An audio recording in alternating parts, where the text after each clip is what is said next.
لكن لا تخرجه من الشفتين ولا علاقة له بالشفتين. وإياك أن تحرك الشفتين عند النطق بالضاد. فين؟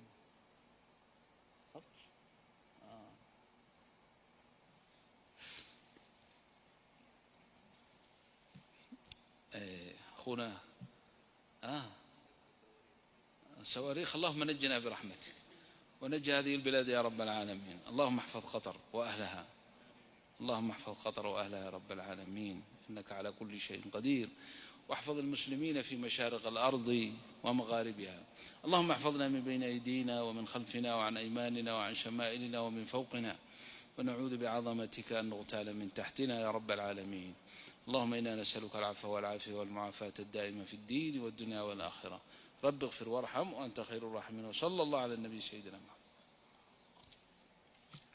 خلاص نوقف الدرس ولا ايش؟ الأذان قريب. طيب اقتراح من بعض الإخوة أن نوقف الدرس إن شاء الله، وإن شاء الله كانت الأمور بخير نلتقي غدا إن شاء الله. وأكثر من الدعاء. سبحانك اللهم وبحمدك نشهد أن لا إله إلا أنت نستغفرك.